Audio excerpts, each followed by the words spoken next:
सरस्वत्यै नमः।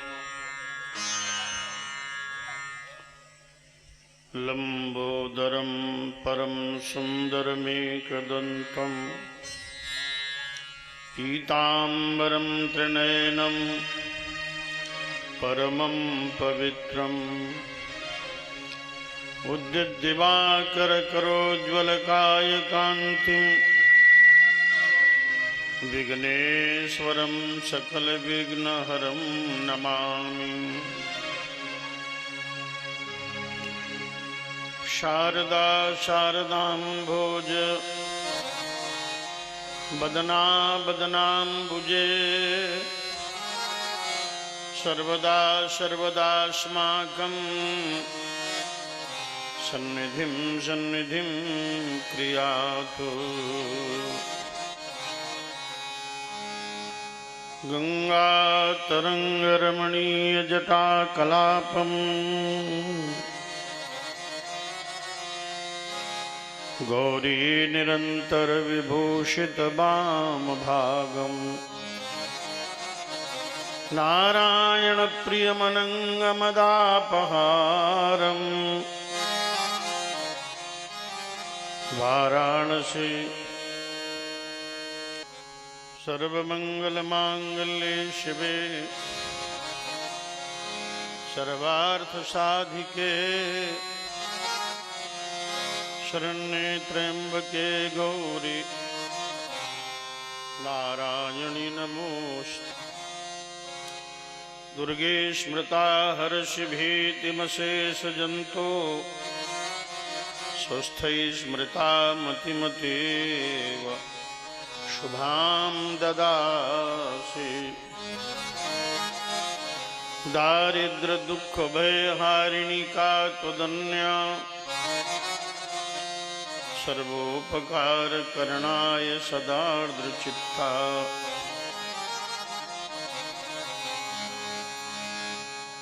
नमस्तेस्तु महामाये श्रीपीठे सुरपूजिते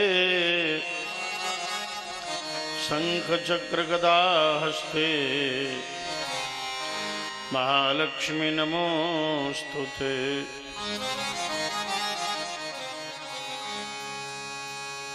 वंशी विभूषितकरान्नवनीरदाभात् पीताम्बरादरुणबिम्बफलाधरोष्ठात् पूर्णेन्दुसुन्दरमुखादरविन्दनेत्रात् कृष्णात् परं किमपि तत्त्वमहं न जाने। बर्हापीडं नटवरवपुः कर्णयो कर्णिकारं बिभ्रदवासः कनककपिशं वैजयन्तीं च मालाम् रुन्ध्रान् वेणोरधरसुधया पूरयन् गोपवृन्दै वृन्दारण्यं शबदरमणं प्राविशद्गीतकीर्तिः। कान्तिः शिताम्रशति निन्दितशारदेन्दुं यत्रैकतो विलसितामशिताङ्गशोभाम् वृन्दावनेऽपि कृतयामुनगाङ्गसङ्गम् राधामुकुन्दयुगुलं तदहं नमामि।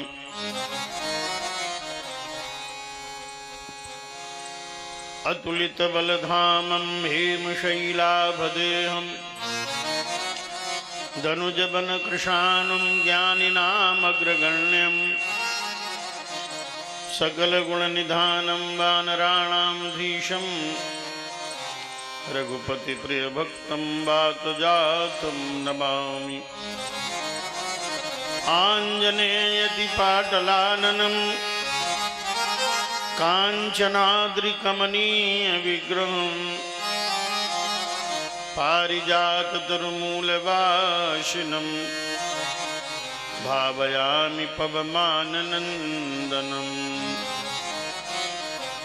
रामं लक्ष्मणपूर्वजं रघुवरं सीतापतिं सुन्दरं काकुत्स्यं करुणार्णवं गुणनिधिं विप्रप्रियं धार्मिकं राजेन्द्रं सत्यसन्धं दशरथतनयं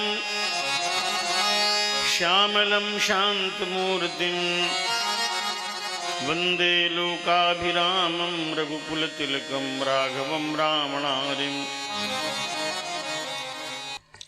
वन्दे विदेहतनया पदपुण्डरीकं कैशोरसौरभसमाहितयोग्यचित्तं हन्तुं त्रितापमनिशं मुनिहंससेव्यं सन्मानशालि परिपीतपरागपुण्यम् मुकुंद माधव गोविंद बोल। मुकुंद माधव गोविंद बोल। केशव माधव हरि हरि बोल। केशव माधव हरि हरि बोल। हरि बोल हरि बोल हरि हरि बोल।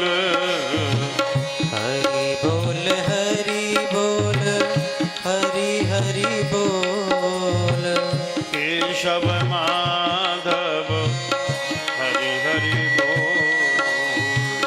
केशव माधव हरि हरि बोल।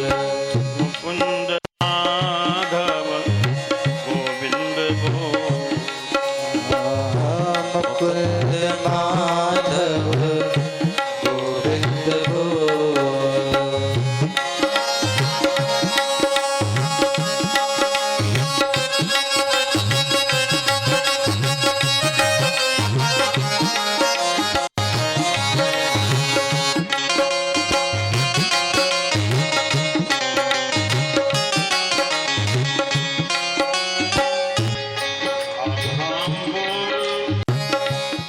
शिव शिव बोल। राम राम बोल शिव शिव बोल। कृष्ण कृष्ण बोल हरि हरि बोल। कृष्ण कृष्ण बोल हरि हरि बोल। मुकुंद माधव गोविंद बोल। मुकुंद माधव गोविंद बोल। केशव वासुदेव बनवारी। केशव वासुदेव बनवारी। मुरलीधर गोवर्धन धारी। मुरलीधर गोवर्धन धारी। केशव वासुदेव बनवारी। केशव वासुदेव बनवारी। मुरलीधर गोवर्धन धारी। मुरलीधर गोवर्धन धारी। हरि जपैत हुत कतहु न डोल। हरि जपित हुत कबहु न डोल। मुकुंद माधव गोविंद बोल। मुकुंद माधव गोविंद बोल।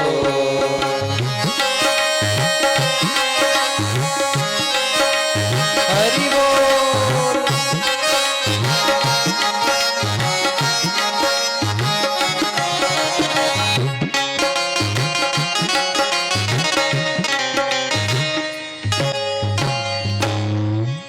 बोलिए राधा कृष्ण भगवान की जय हो।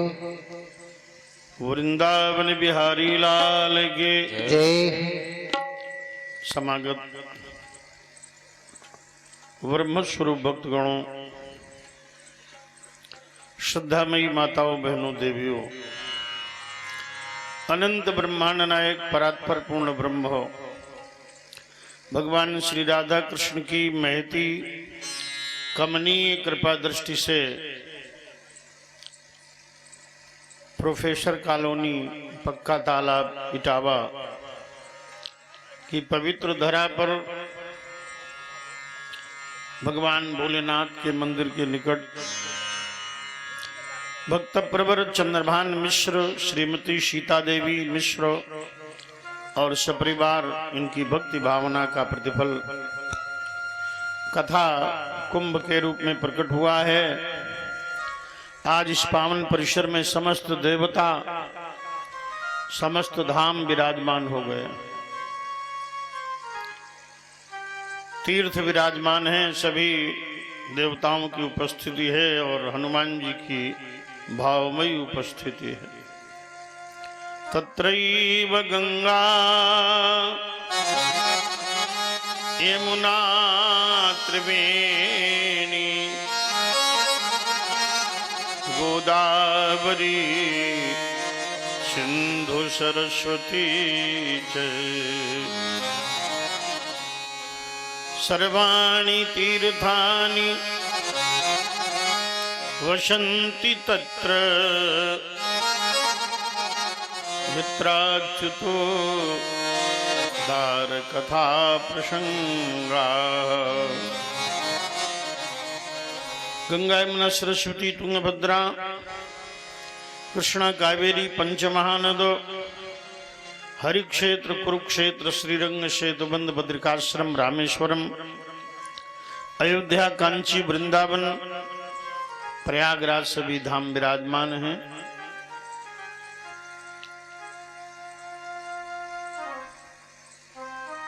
जय जय श्री राधा रमण, जय श्री नवल किशोर,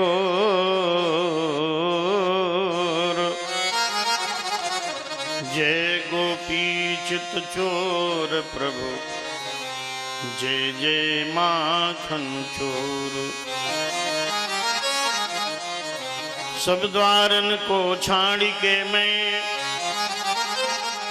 आयम तेरे द्वार, हे वृषभानुनंदिनी अब मेरी ओर निहार। ले तो सदा सुध दीन की सहज दया के धाम, जननी जनक मयंक के हे प्रभु सीताराम। धन्य भूमि यह धन्य है जहाँ साधु सत्संग, धन्य क्षेत्र यह धन्य है जहाँ हरि कथा प्रसंग। कथा श्रवण हित आइए तजी मायाय अभिमान, ज्यों ज्यों पग आगे बढ़ें कोटिन यज्ञ समान। श्रोता अपने भवन से भागवत श्रवण हेतु जब एक एक पग आगे बढ़ाते हैं तो अनेक यज्ञों का उन्हें फल प्राप्त हो जाता है। और भागवत श्रवण में कितना पुण्य है ये भागवत में वर्णन है।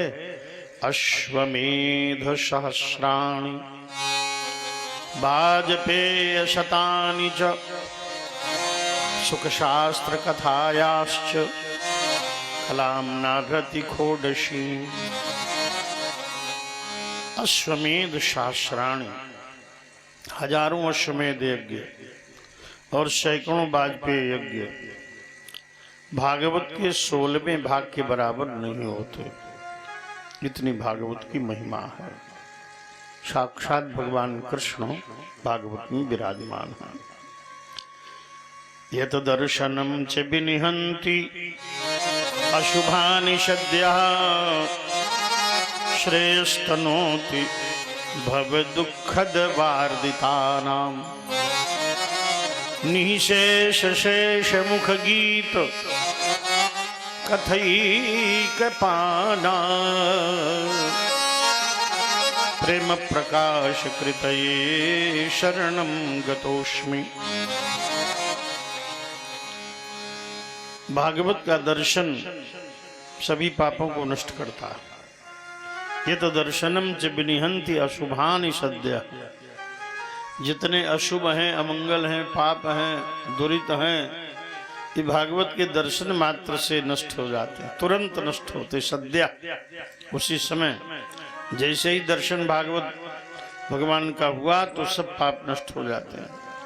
श्रेयस्तनोति, जीवन का श्रेय, ध्येय, प्रेय, गेय जो भगवत प्राप्ति है वो प्राप्त हो जाता है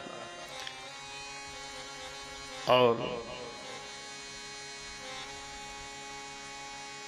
जितना संसार का दुख है दूर हो जाता है। भव दुखद वार्दिता नाम। ये संसार एक भंवर है, वार्दित है। वार्दित माने भंवर, जैसे जल में भंवर होती है ऐसे ही फंसाने वाला ये संसार है, उबर नहीं सकता सहज में। तो संसार रूपी दुख के भंवरों से बचाने वाली भागवत। निशेष शेष मुख गीतम।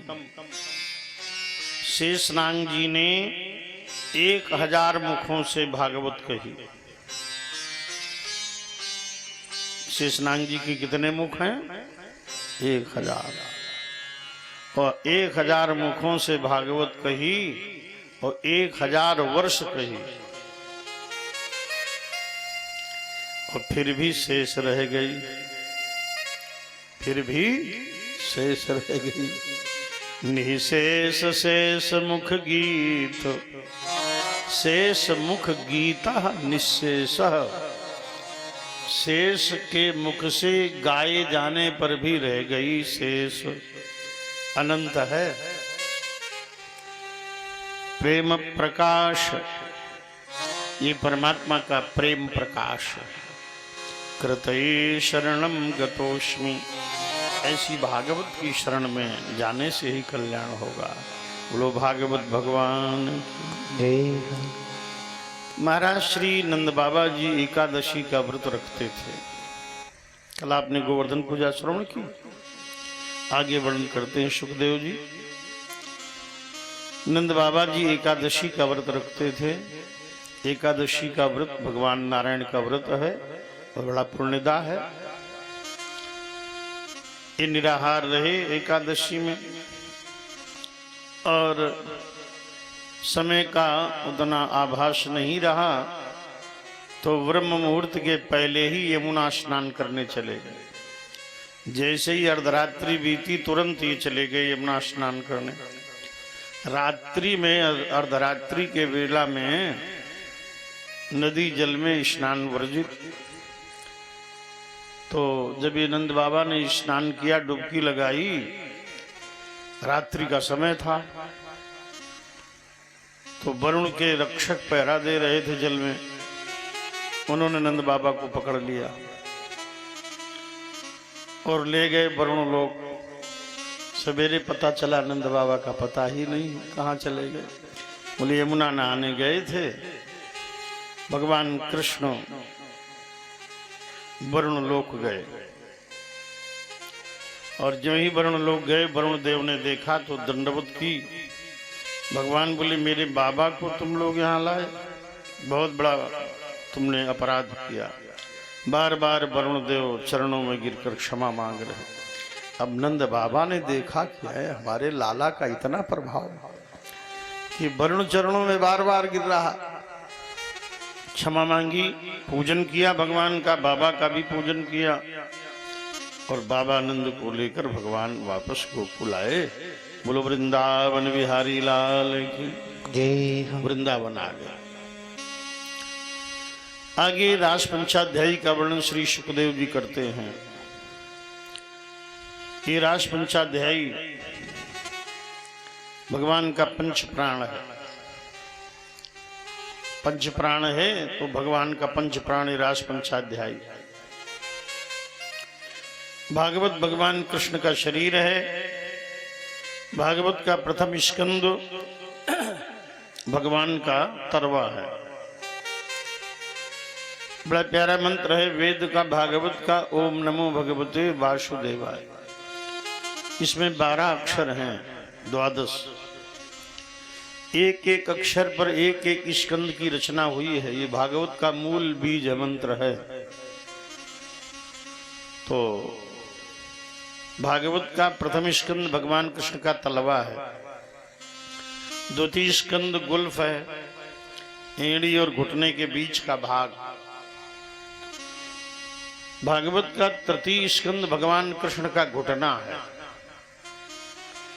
चतुर्थ स्कंद जो है वो जंघा है। पंचम स्कंद कटि प्रदेश है भगवान का, और षष्ठम स्कंद उदर है। सप्तम स्कंद भगवान का हृदय है।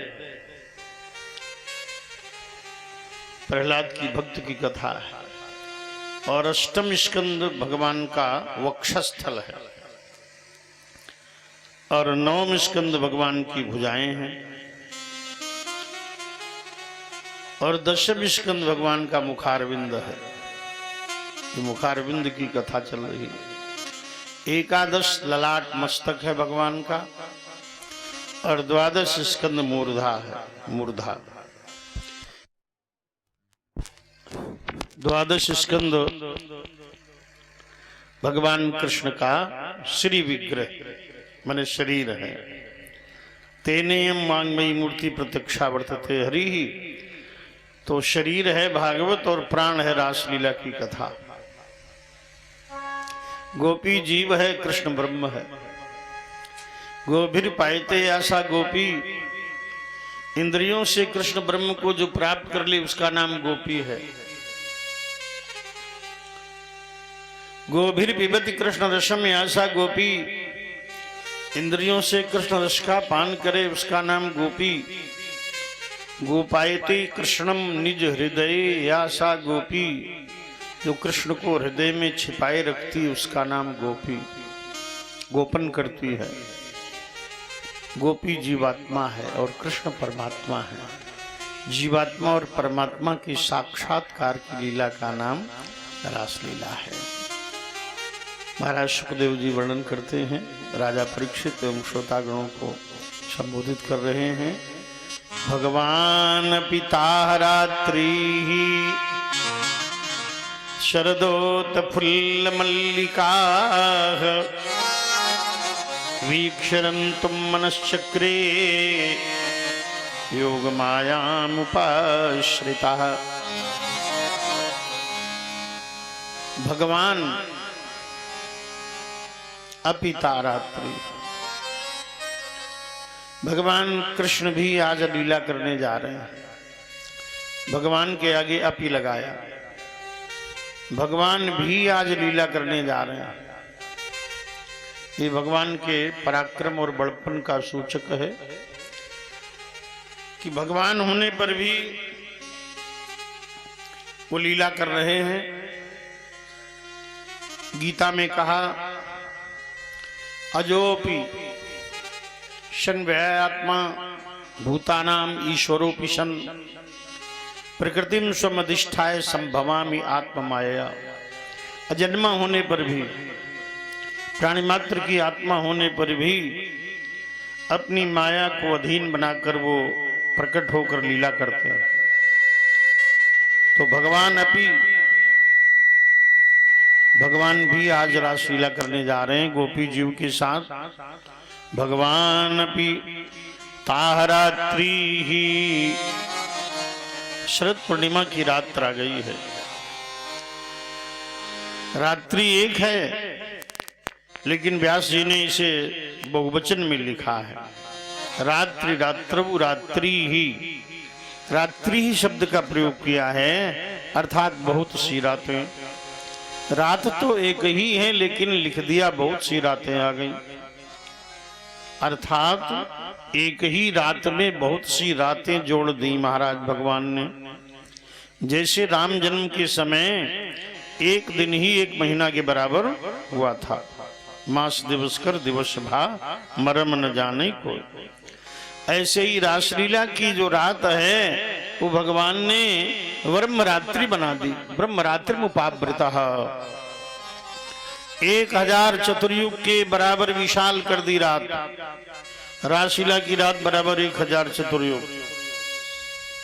1000 चतुर्युग, चारों युग 1000 बार घूम जाएं, इतनी बड़ी रात बनाई भगवान। भगवान पिता रात्रि शरदोत फुल्ल मल्लिका। शरद ऋतु है, शरद पूर्णिमा, मल्लिका चमेली के पुष्प खिले हैं। भीक्षरन तुम मनश्चक्रे योग मायाम उपाश्रिता। भगवान कृष्ण ने आज देखा कि हम लीला करेंगे, एको हम बहुत श्याम, मैं एक हूं बहुत बनूंगा, बहुत रूप धारण करूंगा, अनेक रूप धारण करूंगा। तो रंतुम मनश्चक्रे, आज रास रमण करने का भगवान ने विचार बनाया है, मन बनाया है। योग मायाम उपाश्रिता, तो भगवान ने योग माया का आश्रय लिया। योग माया राधा है। 18,000 श्लोक में राधा नाम नहीं आया, क्योंकि ये जो राधा जी हैं सुखदेव जी की इष्ट देवी हैं, और गुरुमंत्र में इन्हें मिला श्री राधे। जोर से सबके सामने भूला नहीं जाता गुरुमंत्र। और दूसरे, राधे में इतनी प्रीति है सुखदेव की कि राधा उच्चारण मात्रेण क्षण मासो मूर्छितो भवति। राधा कहते ही 6 महीने की इन्हें मूर्छा आ जाती है, बेहोश हो जाते हैं। कितना प्रेम है। राधा शब्द निकलते ही मूर्छित हो जाते, समाधि में चले जाते। व्यास जी ने विचार किया कि यदि हम राधा लिख देंगे भागवत में तो सुखदेव को कहना पड़ेगा, और राधा कहते ही ये तो समाधि में चले जाएंगे और परीक्षित का मोक्ष नहीं हो पाएगा, भागवत बंद हो जाएगी। इसलिए उन्होंने राधा नहीं लिखा, राधा का पर्यायवाची लिख दिया, विशेषण लिख दिया। जैसे कोई नाम न ले उपाधि लिख दे, नाम न ले केवल उपाधि लेकर बुला दे, ऐसे ही उन्होंने लिखा योग माया। राधा का ही ये विशेषण है, उपनाम है। योग मायाम उपाश्रिता। अब राधा के बिना तो लीला हो ही नहीं सकती, इसलिए राधा की उपस्थिति तो जरूरी है। तो योग माया का भगवान ने आश्रय लिया, क्योंकि योग माया शक्ति है। उद्भव स्थिति संहार कारिणीम क्लेशहारिणीम सर्वश्रेयस्करीम, ऐसी भगवती श्री राधा है। आद्याशक्ति मूल प्रकृति आह्लादिनी। तो कृष्ण पूर्ण होने पर भी राधा के बिना अपने को अपूर्ण अनुभव करते, ऐसी शक्ति राधा योग माया भगवती मूल प्रकृति का आज भगवान ने आश्रय लिया। योग माया मुपाश्रिता। भगवान ने प्राची दिशा की ओर देखा तो चंद्रमा उदय हो गया है। शरद पूर्णिमा का चंद्रमा उदय हो गया, बड़ा सुंदर चंद्रमा। तदोडुराजा ककुभा करैर्मुखम प्राच्या विलिम्पन अरुणेन संतमय सचर्षणीनाम् उदगाप्सुचो मृजन् प्रियं प्रियायाः इव दीर्घदर्शनः। तदोडुराजा, उडुराज चंद्रमा का एक नाम है उडुराज। उडु माने उडगन, उडगन माने नक्षत्र। नक्षत्रों का राजा है चंद्रमा, इसलिए उडुराज। उडुराज नक्षत्र के स्वामी, नक्षत्रों के राजा चंद्रमा उदय हुए, पूर्णिमा के चंद्र हैं, पूर्ण है। ककुभा करीर मुखम, अपने कर रूपी किरणों के माध्यम से उन्होंने प्राच्या विलिंपन अरुणेन शंतमयी, प्राची दिशा के मुख पर कुंकुम मल दिया। प्राची दिशा जो पूरब की दिशा है, इसको व्यास जी ने नायिका के रूप में चित्रित किया और चंद्रमा को नायक के रूप में स्थापित किया और कहा चंद्रदेव ने आज प्राची दिशा के मुख पर कुंकुम मल दिया। भाव ये है कि जब चंद्रमा उदय हुए तो पूरब की दिशा लाल हो गई। अब व्यास जी तो आदि कवि, महाकवि हैं, उन्होंने कहा प्राची दिशा रूठ गई थी कि एक महीने से शरद पूर्णिमा के चंद्रमा नहीं आए थे, एक महीना से पूर्णिमा के चंद्रमा प्रकट नहीं हुए तो रूठी बैठी थी। उसे मनाने के लिए उसके मुंह पर लाल लाल कुमकुम पोत दिया, मानो रासलीला का उद्घाटन भगवान चंद्रमा के माध्यम से करा रहे हैं। श्रृंगार रस की लीला है, तो चंद्रमा के द्वारा कुमकुम लगवाने की बात लिखी। तदोडुराजा ककुभा करीर मुखम प्राच्या विलिंपन अरुणेन शंतमय। सचल शरीराम उद्गात सुचो ब्रजन प्रियम प्रियाया है इव। प्रिय है चंद्रमा और प्रिया है पूर्व की दिशा, उसी प्रकार कुमकुम मल दिया इव दीर्घ दर्शना। रासलीला का उद्घाटन अपने वंश के पूर्वज चंद्रमा के द्वारा भगवान ने कराया। चंद्र वंश में भगवान का अवतार हुआ है और चंद्रमा है इसमें पूर्वज, इसलिए चंद्रमा के द्वारा उद्घाटन करा दिया। भगवान ने प्राची दिशा को बड़े ध्यान से देखा। दृष्ट्वा कुमुदवंतम खंड मंडलम रमाननाभम नव कुंकुमारुणम वनम च तत् कोमल गोभिरंजितम जगौ कलम्बाम दृशाम मनोहर। कुमुदों को खिलाने वाला चंद्रमा आकाश में शोभायमान है। कुमुद रात में खिलते हैं, थोड़ा ट्यून और बढ़ाओ, ट्यूनिंग। कुमुद जो है श्वेत पुष्प होता है, बगोला देखा होगा, श्वेत पुष्प है, कुमुद श्वेत पुष्प है। चंद्रमा के प्रकाश में खिलता है ये कुमुद, तो कुमुद खिल उठे हैं, कुमुद पुष्प खिल गए। दृष्ट्वा कुमुदवंतम अखंड मंडलम, चंद्रमा का मंडल अखंड है, परिपूर्ण है, पूर्ण चंद्रमा है। तो भगवान ने देखा ये चंद्रमा है या ये चंद्रमा हमारी राधा का मुख है क्या? रमा ननाभम, रमा धन आनन धन आभम रमा ननाभम। रमा के आनन की आभा ही चंद्रमा है। रमा माने राधा, राधा के आनन की शोभा चंद्रमा है, अथवा राधा के आनन की शोभा से ही चंद्रमा प्रकाशमान हो रहा है। ये चंद्रमा राधा के मुख की तरह शोभायमान हो रहा है। रमाननाभम, तीन शब्द हैं, रमा धन आनन धन आभम, रमाननाभम। रमा के आनन की आभा चंद्रमा में है, सीता राधा के मुख की तरह है। राम जी ने भी मिथिला में चंद्रमा देखा था। प्राची दिशी शशि उवे वो सुहावा, प्राची दिशी शशि उवे वो सुहावा। सिय मुख सरिस देखी सुख पावा, सिय मुख सरिस देखी सुख पावा।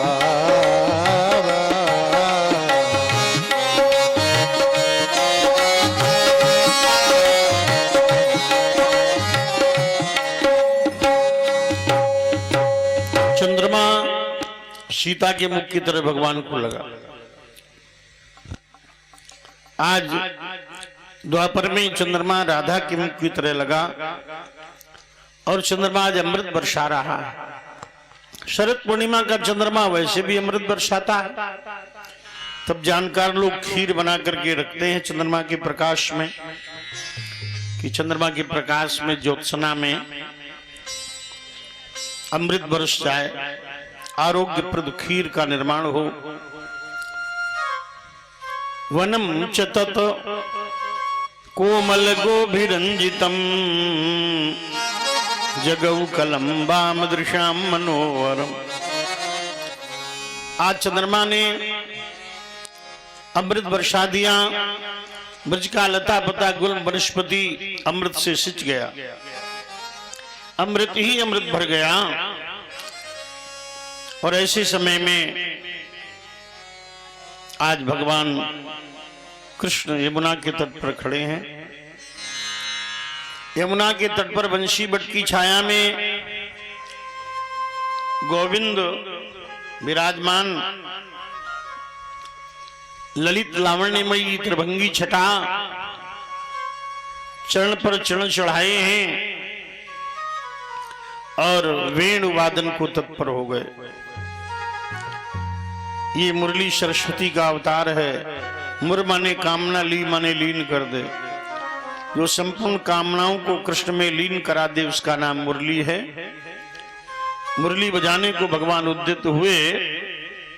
उसी समय एक छाया प्रकाश पुरुष भगवान कृष्ण के निकट आया और बोला, भगवान आप रासलीला करने चले हो तो पहले हमारे दास बन जाओ, हमें अपना स्वामी बना लो। भगवान बोले, तुम कौन हो भाई, हमें दास बनाने आए हो, तुम कौन हो? वह बोला, पूरा विश्व में जानता, आप नहीं जान पाए। बोले, कौन हो? काम कुसुम धनु सायक लीन है। काम कुसुम धनु सायक लीन है। सकल भुवन अपने वश की। सकल भुवन अपने बस की।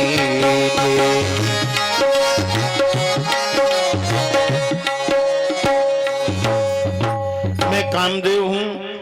मैंने तीनों लोगों को अपने वश में कर लिया, बड़े बड़े योगियों को भी वश में किया। और मोहिनी भगवान को देखकर शंकर जी भी उनके पीछे दौड़े। मैंने ब्रह्मादि नारदादि को भी वश में कर लिया।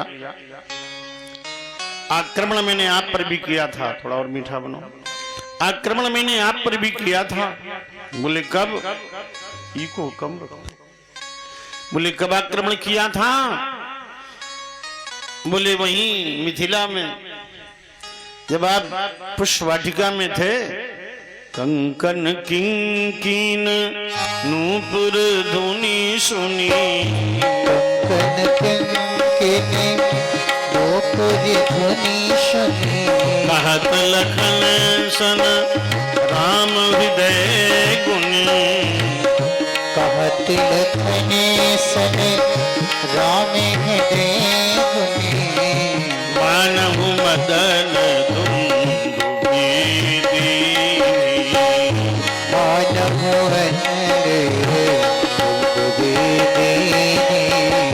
मनसा विश्व विजय चाहती।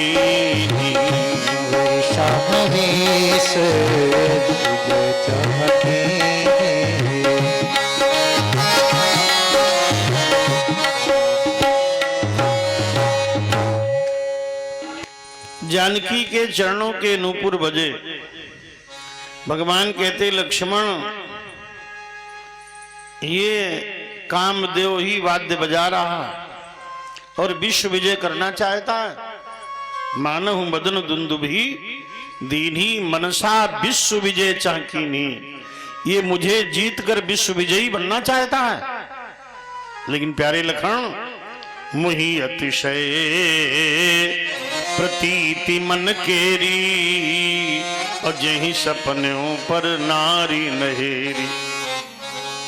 तो आज इस नारी को देखकर मेरा मन कुछ चंचल हो रहा है।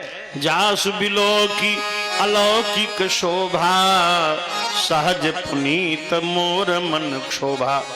मेरा मन सहज में ही पवित्र है और मेरा मन क्षुभित हो रहा है। इसका मतलब ये परनारी नहीं है। तात जनक तनया यह सोई, ये वही है क्षीरसागर वाली महालक्ष्मी है। धनुष यज्ञ यही कारण होई। तो कामदेव बोला, अरे ये तो एक नारी व्रत है, योगी है। तो कामदेव हार गया भगवान राम से। जहां राम तहां काम नहीं, जहां काम नहीं राम। तुलसी कबहू रही सके रवि रजनी एक ठाम। अब कामदेव बहुत खिसिया गया कि मेरा वार खाली चला गया, राम जी जीत गए, हम हार गए। अवसर की ताक में रहा। अब कृष्णा अवतार में उसने देखा कि 16,108 सुंदर गोपिकाओं के साथ यमुना के तट पर रासलीला रचाने आ रहे हैं, आए हैं। आज हम जीत जाएंगे। आज ये मर्यादा पुरुषोत्तम नहीं है, आज ये लीला पुरुषोत्तम है। आज हम जीत जाएंगे इनसे। भगवान बोले, कामदेव हमारा तुम्हारा युद्ध होगा, जो विजयी होगा उसे पुरस्कार क्या मिलेगा? कामदेव बोला, जो विजयी होगा उसे ये पुरस्कार होगा, जो हार जाएगा वह विजेता का पुत्र बनेगा। ये बीच में पुरस्कार है, शर्त है। अब कामदेव और भगवान कृष्ण का युद्ध प्रारंभ हो गया। ये कामदेव और भगवान कृष्ण के युद्ध की लीला का नाम रासलीला है। बड़े बड़े योगी एकांत कंदराओं में साधना करते हुए कामदेव को जीतते हैं और योगेश्वरेश्वर परात्पर पूर्ण ब्रह्म भगवान कृष्ण ने मैदान में 16,108 गोपिकाओं के मध्य रासलीला रचाते हुए कामदेव को जीता है। वो अद्भुत अलौकिक दिव्य अध्यात्मयी कथा रासलीला का वर्णन सुखदेव जी करते हैं। कामदेव ने फूलों के धनुष पर 5 बाण चढ़ा लिए। इसका फूलों का धनुष है, फूलों का बाण है, और इसने उस पर मारण, मोहन, आकर्षण, उच्चाटन और वशीकरण ये बाण छोड़ दिए। और दशों दिशाओं में अब शरद ऋतु बदल गई और शरद ऋतु की जगह बसंत ऋतु आ गई। चारों ओर बसंत ऋतु छा गई। पुष्प खिल गए, कोयल बोलने लगी, पपीहा बोलने लगे, अप्सराएं नाचने लगी। अब भगवान कृष्ण ने देखा कामदेव तो पूरा प्रभाव दिखा रहा। इन्होंने कारी मुरली तुम बजो। आज मुरली मौन है, सरस्वती ही मुरली बनी है। भगवान बैठे बुला रहे थे राधे, राधा जी नहीं आई, सरस्वती आ गई। भगवान बोले, सरस्वती तुम बाचाल बहुत हो, कोई बहुत विद्वान हो, ज्ञानी हो, और 24 घंटा बोली के रह जा, लोग कहे महाराज बंद कब हो गए। तो बोलने का एक समय होता है, बोलने का एक क्रम है। तो सरस्वती जी बड़ी बाचाल हैं, बहुत मुखर हैं, गिरा मुखर। तो भगवान बोले, तुम बहुत मुखर हो, तुम शांति भंग करती हो, इसलिए तुम अनावश्यक तुमने शांति भंग की, जाओ तुम जड़ हो जाओ। जड़ होने का शाप भगवान ने दे दिया। सरस्वती बोली, भगवान हम तो आपके निकट आपकी सेवा के लिए आई थी, आपने हमें जड़ बना दिया। हम आपका सानिध्य चाहती हैं। भगवान बोले, तो जड़ होकर ही तुम हमारा सानिध्य प्राप्त करोगी। द्वापर में तुम बनोगी मुरली और हमारे अधरों पर विराजमान रहोगे। इतना निकट सानिध्य हम तुम्हें प्रदान करेंगे। तो सरस्वती ही मुरली बनी है। तो आज वो सरस्वती वेणु भगवान ने अधरों पर धारण की और वेणु वादन किया, लेकिन वेणु बोली नहीं। भगवान बोले, हरी मुरली आज तुम बोल नहीं रही, तुम्हारा विसर्जन हम यमुना में कर देंगे। तो बिना बजाए आज मुरली शिखरणी छंद में बोली, करिष्ये सम्मोहम शिवहृदि रमेशोऽपि विकलः सुरेशः स्वत्यागी विबुध बुध ब्रह्मापि विकलः अशेषा शेषो वै त्यजति भुवि भारम मम रवम विशृण्वन् हे स्वामिन्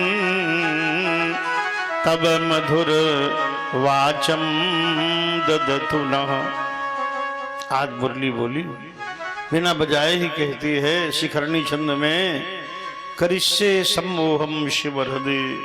यदि आप हमें बजाएंगे तो हम शंकर भगवान के हृदय में भी सम्मोहन उत्पन्न कर देंगे। रमेशोपि विकलः, विष्णु भी विकल हो जाएंगे। सुरेशा स्वत्यागी, इंद्र अपना सर्वस्व छोड़ देंगे। विबुध बुध ब्रह्मा भी विकलः, देवता और ब्रह्मा भी विकल हो जाएंगे। हे गोविंद जब मैं बजूंगी तो अशेषा शेषो वै त्यजति भुवि भारम, शेषनाग पृथ्वी का बोझा ही उलट देंगे। इसलिए अब आपको जितना अभीष्ट हो आप बजाएं। भगवान बोले जितना अभीष्ट होगा बजाएंगे। आज कन्हैया ने मुरली बजाई, जगऊ कलम बाम दृशाम मनोहरम। काम क्लीम बीज मंत्र सुंदर मुरली गोविंद ने बजाई है। निशम्य गीतम तदनंग वर्धनम व्रज स्त्रियः कृष्ण गृहीत मानसाः आजन्म रण्योन्य मलक्षितोद्यमा क्षेत्रकांतो जबलोल कुंडलाः निशम्य गीतम तदनंग वर्धनम। आज भगवान ने सुंदर गीत निकाला है मुरली से। गीत कैसा है? अनंग वर्धनम। अनंग माने कामदेव को बढ़ाने वाला गीत निकाला। कामदेव से युद्ध हो रहा है और कामदेव को बढ़ाने वाला गीत निकाल रहे हैं। निशम्य गीतम तद अनंग वर्धनम, मानो कामदेव से कह रहे हैं अभी तुम्हारा पराक्रम बहुत स्वल्प है और शक्ति संचय करो तब युद्ध करना। तदनंग वर्धनम दूसरा अर्थ है अनंग, कामदेव बहुत बलवान है। तो भगवान ने विचार किया कि कामदेव को पराजित करने के लिए अनंग, जो सभी गोपिकाओं के भीतर प्राणी मात्र में जो अनंग है, आत्मशक्ति है, आत्मा है, उसका हम प्रकाश बढ़ा देंगे। तदनंग वर्धनम, गोपिकाओं की आत्म चेतना को, आत्मशक्ति को बढ़ा दिया। तदनंग वर्धनम व्रज स्त्रियः कृष्ण गृहीत मानसा। ब्रज की गोपिकाओं का मन भगवान कृष्ण ने खींच लिया। कर्षति सर्वभूतानां मनांसि कृष्णा, समस्त प्राणियों के मन को जो खींच लेते हैं इसलिए उनका नाम कृष्ण है। कृष्ण गृहीत मानसः, इन्होंने मन खींच लिए। ये मन खींचने का काम करते हैं। थोड़ा भी कोई खींचना चाहे तो ये पूरा पूरा खींच लेते। मन बड़ा चंचल है। मनः एव मनुष्याणाम कारणम बंध मोक्षयो, मन ही मनुष्य के बंधन और मुक्ति का कारण है। और ये मन संसारिक है। भगवान ने कहा हे अर्जुन तुम मन का निग्रह करो। अर्जुन बोले चंचलम ही मनः कृष्ण प्रमाथि बलभद्रणम तस्याहम निग्रहम मन्ये वायोरुषु दुष्करम। ये मन बड़ा चंचल है, प्रमथनशील है, आंधी के वेग की तरह बलवान है। मैं मन बड़ा चंचल है, मन कैसे वश में करें? तो भगवान बोले असंशयम महाबाहो मनो दुर्निग्रहम चलम अभ्यासेन तु कौन्तेय वैराग्येन संजायते। निश्चय ही मन बड़ा चंचल है, प्रमथनशील है, लेकिन धीरे धीरे अभ्यास करो, वैराग्य करो, सम दम उपरति तितिक्षा श्रद्धा समाधान, धीरे धीरे अभ्यास करो तो ये हमारे चरणों में लगेगा। क्रमशः इसका अभ्यास बढ़ाते रहो। अभ्यासेन तो वैराग्येण, अभ्यास और वैराग्य। वैराग्य कब होगा? जब ज्ञान पूर्ण हो जाएगा। शास्त्रों से, सत्संग से जब ज्ञान पूर्णता की ओर बढ़ने लगेगा तो अपने आप वैराग्य हो जाएगा। ज्ञान की पराकाष्ठा का नाम ही वैराग्य है। वैराग्य सहज में नहीं होता। होए न विषय विराग भवन बसत भा चौथपन, दंपति बन दुख लाग जन्म गयो हरि भजन बिन। पूरा जीवन भजन के बिना बीत जाता है, वैराग्य नहीं होता, घर छोड़ने का मन नहीं होता। घर की सब लोग कहें, पर कौन है वस्तु यहाँ घर की। अरे घर की चिंता जब दूरी करो, तब चाह मिले असली घर की। तो भक्तों, भगवान ने गोपिकाओं के मन खींच लिए, क्योंकि उन्होंने जाना मन में कामदेव पैदा होता है। कामदेव का नाम है मनसिज। क्या नाम है? मनसिज। मन में पैदा होता है, और मन में जिनके पास मन है उनके पास पहुंच सकता है, पहुंच जाता है। इसकी गति भी बड़ी तेज है। तो भगवान ने कहा तो गोपिकाओं के पास हम मन ही नहीं रखेंगे, और जब मन नहीं होगा तो मनसिज क्या करेगा? तो कृष्ण गृहीत मानसः, भगवान कृष्ण ने गोपिकाओं के मन ही खींच लिए। अब मन रहित हो गई, वहां कामदेव का प्रभाव नहीं होने वाला। ये कन्हैया ने लीला की। कृष्ण गृहीत मानसाः आजगमुरन्योन्यम अलक्षितो उद्यमः। रात में घर से निकली हैं और एक दूसरे से छिपती हुई, बड़ी मित्र हैं, बड़ी सहेली हैं, सखी हैं, लेकिन बताया नहीं कि हम कृष्ण से मिलने जा रहे हैं। वो सोच रही अकेले मिलने, अकेले कृष्ण से मिले, दूसरा हमारे साथ न हो, है? दूसरा कोई ने देखे ही नहीं। आओ मेरे मोहना, मैं नयन बंद कर लेऊं, मैं ना देखूं और को तुही और न देखन देऊं। मैं अकेले ही मिलूंगी जाकर कन्हैया से, दूसरे से नहीं मिलने दूंगी, अकेले ही निकल पड़े। आज मुरन्योन्यम अलक्षितोद्यम, अन्योन्यम उद्यम अलक्षितः। जाने की क्रिया एक दूसरे से छिपा रही हैं। ब्रह्म मिलन की लीला एकांत गोपनीय जा रही हैं, और रात्रि में जा रही हैं। ये संसारिक रात है।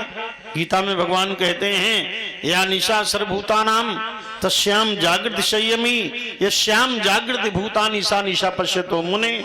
संसारिक रात्रि है, और संसार रात्रि में इंद्रियों का दास भोगी सो जाता है और योगी जगता है।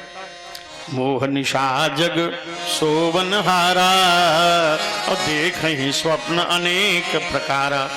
इंद्री भोगों में पड़े, मन के रथ पर बैठे मनोरथ कर रहे हैं।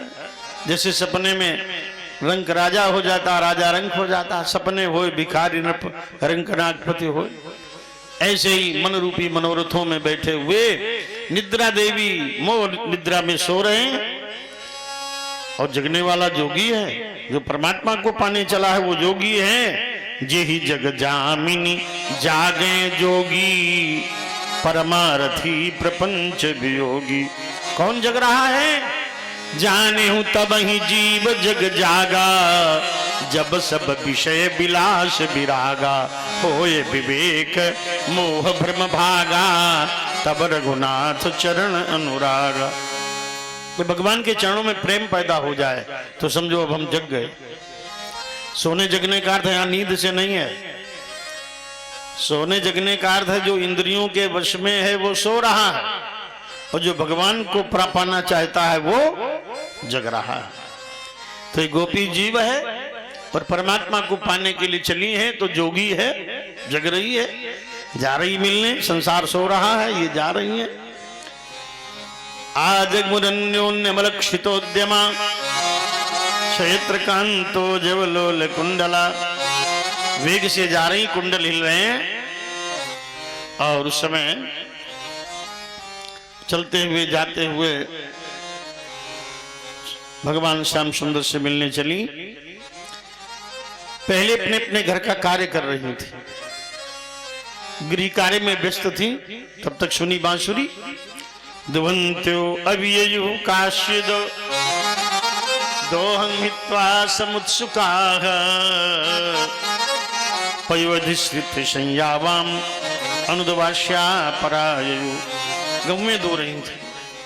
तब तक कन्हैया की मुरली कानों में पहुंची तो दोहनी फेंक दी। अब गैया के पास से भी हटी और चल पड़ी कन्हैया के पास। लेकिन चूंकि दोहते समय मुरली कानों में पड़ी थी तो भाव स्थिति बन गई। अब न गैया है और न दोहनी है।